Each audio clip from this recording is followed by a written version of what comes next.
They say that a vote for the continuance of the franchise or a release or a granting of a franchise to ABS-CBN is a suppression of press freedom.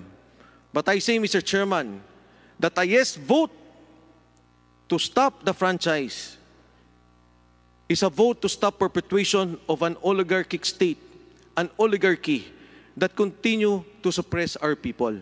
I think the more important issue of bias is actually the very foundation of the franchise issue of ABS-CBN.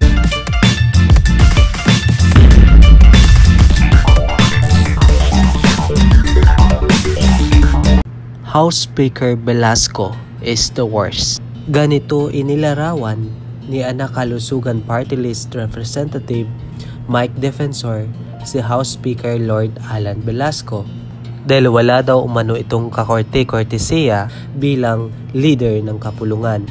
Hindi na itago ni Defensor ang kanyang pagkadismaya kay Velasco dahil sa huling araw ng session ng Kamara bago ang kanilang Christmas break kagabi ay tinanggal ito bilang chairman ng House Committee on Public Accounts. Sabi pa ni Defensor, he didn't even have the courtesy to talk with me even as we had a short meeting last week as regards the investigation to be conducted by the Committee on Public Accounts.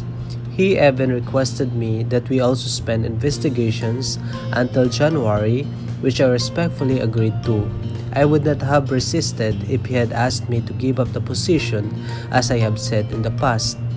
Si Defensor ang nanguna sa investigasyon ng katiwalian sa PhilHealth Insurance Corporations, ABS-CBN at sa utang ng power company sa gobyerno na bilyong-bilyong piso ang halaga. Banta pa niya, civility and leadership dictates that even as we have differences in the past leadership fight, that we treat each other in a respectable manner. I am comforted by the thought that clear lines have been drawn and in the spirit of the season.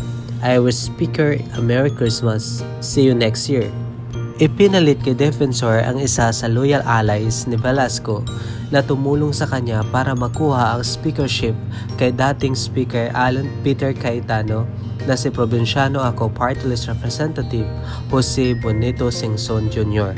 Samantala, bago naghiwa-hiwalay ang mga mampabatas kagabi, ay muling dinagdagan ni Velasco ang Deputy Speaker matapos iluklok sa nasabing posisyon sina Davao City Representative Isidro Ungab at Cavite Representative Abraham Tolentino.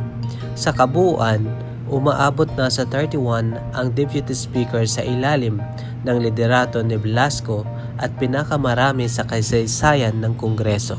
Itinalaga naman bilang chairman ng House Committee on Constitutional Amendments si Ako Bicol Party Representative Alfredo Garbin kapalit ni Cagayan de Oro City Representative Rufus Rodriguez na unang itinalaga bilang Deputy Speaker.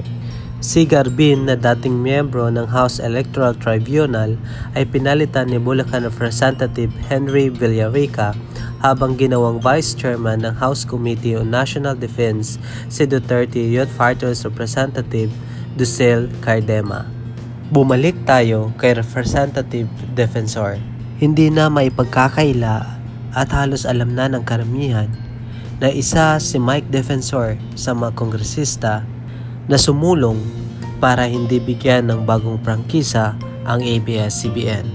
Gaya ni Marcoleta, ay naniniwala din si Defensor na hindi dapat bigyan ng prangkisa ang ABS-CBN dahil marami itong nilabag na batas.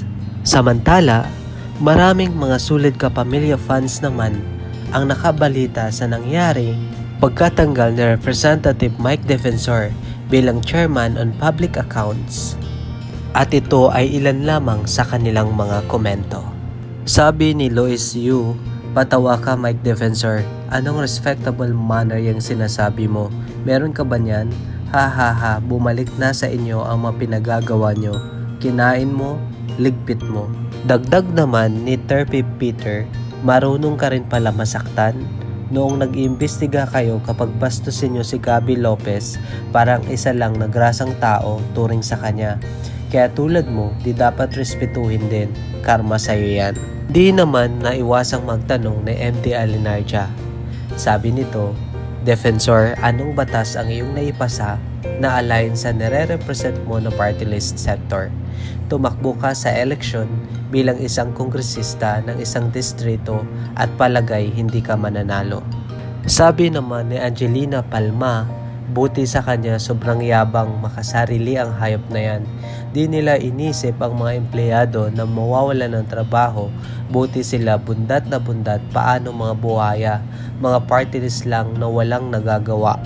Sabi naman ni Edgardo Reyes Panier, paano hindi ka tatanggalin wala naman kayong papel. Dapat dyan sa kongreso mga party list lang kayo. Dapat kung ano lang yung nire-representa nyo dyan lang kayo makialam. Dapat sa inyong mga tuta sinisipa talaga. Talagang hindi pa rin makakalimutan ng mga netizens ang mga taong nasa likod ng pagpapasara ng ABS-CBN. At marami pa rin ang naniniwala na sana mabigyang hustisya ang nangyari sa ABS-CBN. Ano ang masasabi mo sa videong ito? I-comment lamang sa baba at ating pag-usapan. At kung ikaw ay bago pa lamang dito sa ating channel, mag-subscribe ka na at i-click mo na rin yung notification bell para lagi kang updated sa ating mga bagong videos. Paalam!